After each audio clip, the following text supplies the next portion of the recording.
John, I know you had a bit of a rough road on Ultimate Fighter. You had a couple opportunities, but you kind of said it yourself. Maybe people were saying you suck or whatever. Oh, that wasn't me. That was my doppelganger. He just looks like me. I'm not that guy. Well, how does it feel to come in here and kind of prove yourself and get an actual win in actual UFC? It feels awesome to get an actual win in the UFC. It feels incredible. I might have proved the people that said I'm awesome right more so than proving myself, but yeah, it feels incredible. Were you surprised that one of the judges scored that fight a draw? No, not really. I maybe would have, yeah.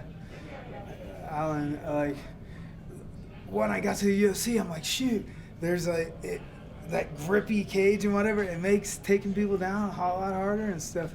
And it's a little different, yeah. Yeah, obviously going through the show, with the land being around him, did you feel pretty confident in this matchup going in there?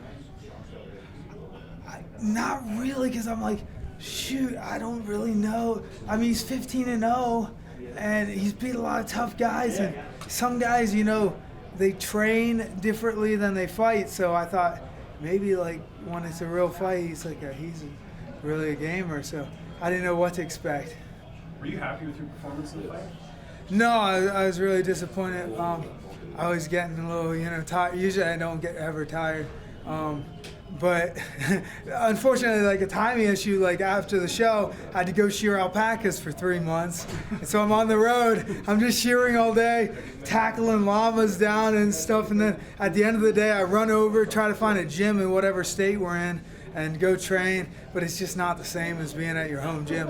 A lot of these gyms, like, they don't push you as hard, even when I'm out of shape eating fast food, I can make it through a workout, but it's a little different ballgame. As soon as I got back to my gym, I was like, oh, I thought I was in shape, and I'm like, no. But is there a thought of, maybe switching camps or going to like a permanent gym and just, making, now that you're in the UFC now? I have a permanent gym. Yeah. I just have a seasonal job for 3 months, right. But the timing was terrible because right after the show I had to leave, Right. So it'd be nice if I could keep my job and work around it, but shoot, I don't have to now. If I can make $20,000 a year, I'm set. I can squeak by with this. I can live off this for a year. Do you still plan on living in your van? Because that was sort of featured on the show and everything. Yeah, there's no reason not to. It's cheap, right? Yeah. Okay. What about here? Was it weird staying in a hotel as opposed to staying in the van? No, it's nice. What? How long are you slept?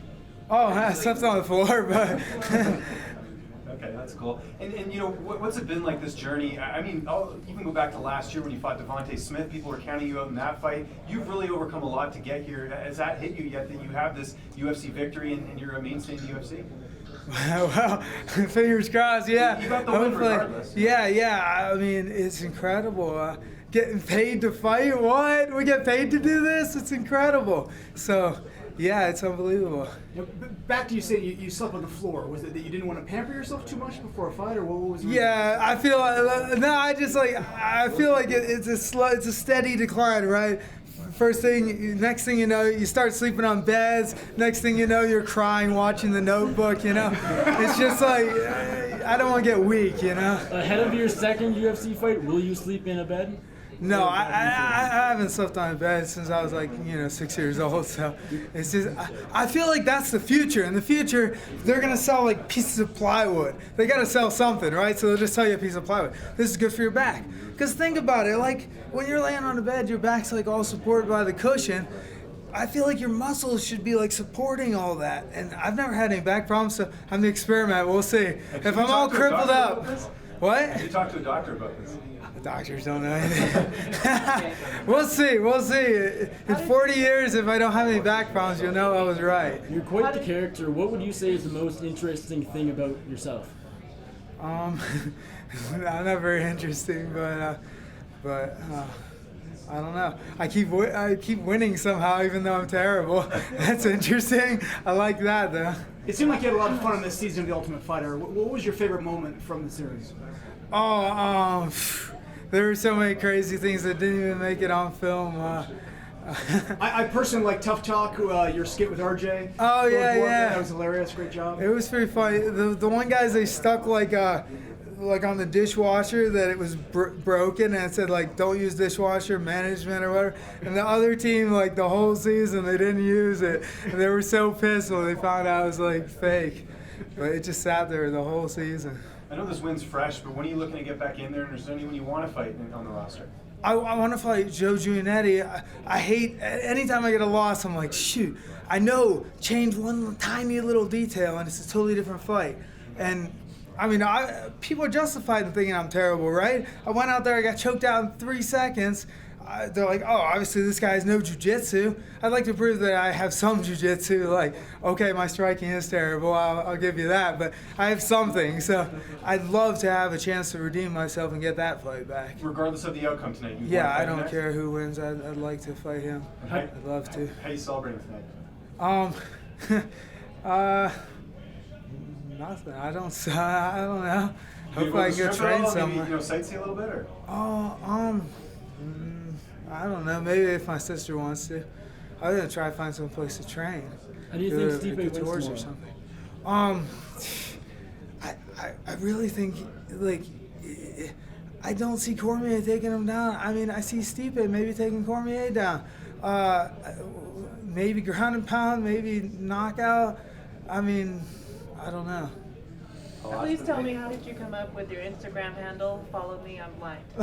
My friend was like, hey, you need to get on Instagram and whatever. I was like, I don't know. And he's like, I'll set you up for Instagram. And so I was like, he's like, what do you want your name to be? And I was just, well, I need followers because I need people to follow me so that I can become famous and I can get in the UFC. So I was like, I'll just make it follow me, I'm blind.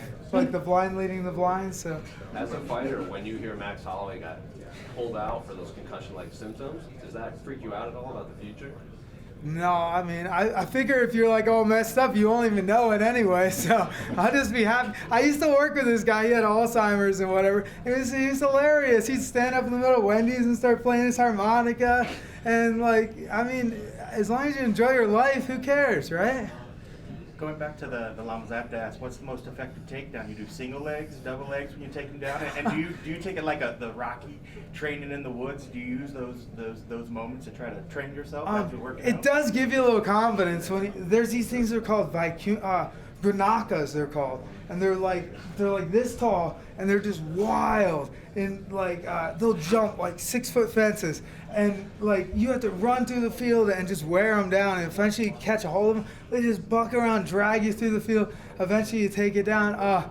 But it gives you a little confidence, like, hey, I took this giant fire-breathing beast down with 4 legs. I should be able to take a guy down. But unfortunately, people are a little smarter, so it doesn't always work. What has been the most exciting thing that you've done this week here in Las Vegas? Have you gone out and done anything interesting in your time? I got to fight. Nah, I mean, pretty much I just like fighting. That's it. I'm really actually very boring. I just like to fight, and but after this, I'm gonna help my friend. He has a rotten wooden sailboat. We're gonna try to sail it to New York. So that's exciting. You gotta fix it up though. What? You gotta fix it up though if it's rotten. Wow! I convinced him. I'm like, this is the only bit of time I have. So I convinced him. Let's go now. So we'll see if we survive. You were a little winded in the octagon after the fight. We didn't get to hear the full alpaca, scream. Can you give us one now? Oh, it's terrible. I'm really terrible at it. You gotta look up like online what they actually sound like. But it's like, it's like a warning call. They like try to let the other animals know there's danger. So, I'm sorry, I can't. I'm too hoarse. My voice is too low. It's really high pitched and scary sounding. Thank you. Okay, thank you guys.